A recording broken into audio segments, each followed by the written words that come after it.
Hey everybody, this is James at TeaDB bringing you another Inbetweenisode. So today I am bringing on a right pu'erh, and this is a White2Tea right pu'erh, and I think I brought on just a lumber slut before,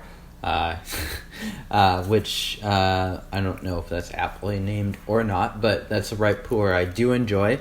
I think White2Tea is one of the more reliable Western vendors. A smaller selection, but generally pretty good. So I have finished off the cake. So no more all reliable to show, but it's been a couple years since I've had it. So and I drink it the way that I drink a lot of ripe tea. I broke it off into a tin. So here, and then it sort of was a daily brew for myself and my wife. So that's one of the probably the most regular way that I consume tea, or tea gets consumed around my apartment, is that I will make tea for my wife in the morning. I'll have a cup, maybe I'll have a cup later that day in the afternoon, and usually to do so, and I've talked about in previous episodes, is I'll use this pot, toss in 8 to 10 grams or so. I'm not super specific because it tends to be a very forgiving brew, and I'll brew it a few times into a big mug, make a refill or so, and then just brew it as I want, essentially. So that's how I've been drinking this. I've gone through probably 6 or 7 ripe cakes in the last year or so, just by drinking in this way. So right now I am filming this in the afternoon, so I'm drinking some of those later on steep, so a little bit beyond, so I'd say this is probably about steep 4 or 5 from just sort of brewing in this method. Still brewing a pretty dark color. I would guess that we could probably get a few more out, especially if you push it a little bit. So let's take a quick nose here. The aroma is dying a bit. If I were to smell it on some of those earlier brews, it'd be a lot more aromatic. There's still some aroma there. It's kind of a basic, soft, creamy, woody aroma, kind of as you'd expect from a ripe tea.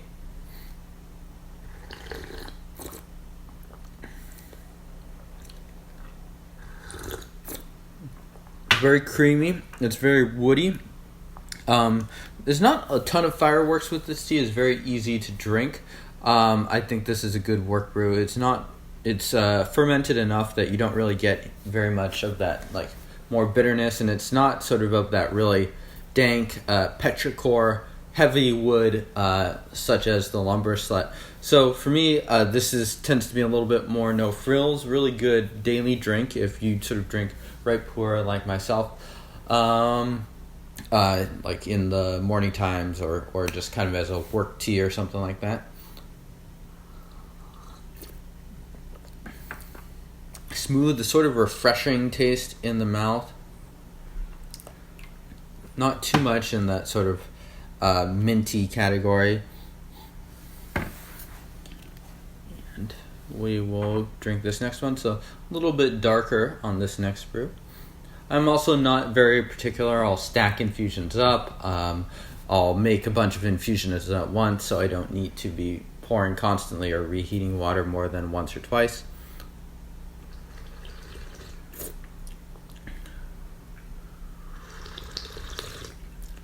This is a little bit fuller bodied, a little bit more woody notes in it. This is definitely a blend, so I think it's been blended pretty well. This tea generally for me produces pretty consistent brews. I'd say the name is pretty apt in this case, the All Reliable. I don't like it quite as much as I do the Lumber Slut. I think the Lumber Slut might be a little bit more polarizing of a tea. If you like that profile, then I think you'll really like it. But if you, I think this one's probably a safer bet if you're not sure if someone likes the more intense, woody, dank profile to it, which I do.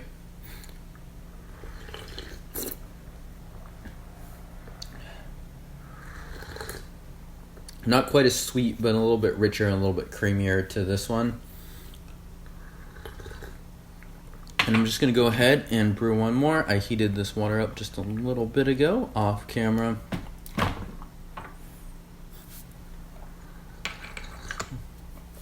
teapot was also picked up at is also from teaware.house from a while ago. Just a very big casual teapot, works fine, pours pretty well. I'll brew a number of teas in it. Lately, a lot of ripe pu'erh. Okay, so I probably brewed this a little bit on the light end. So if I wanted a fuller brew, I probably should have gone for 30-40 seconds at least. It brews a little bit slow, as you'd sort of expect these bigger pots, a slower pour, and that's fine, I think, for something that's unlikely to get nasty or bitter like this, like a White2Tea. Almost no aroma at all coming off of it, so we're definitely getting towards the tail ends. I find the longevity of this is a little bit above average, and yeah, so it's brewing up a really nice red right now.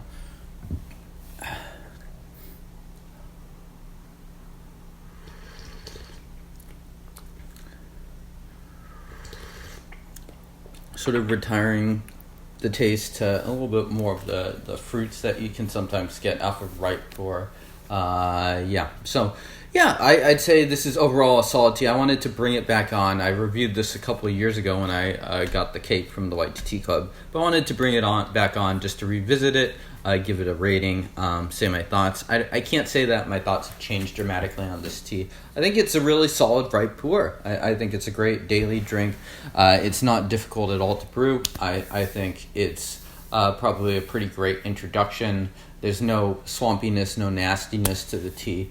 It doesn't have any of that freshly pressed stuff. I believe there's a newer ripe pu'erh. I think White2Tea sold out of this original one.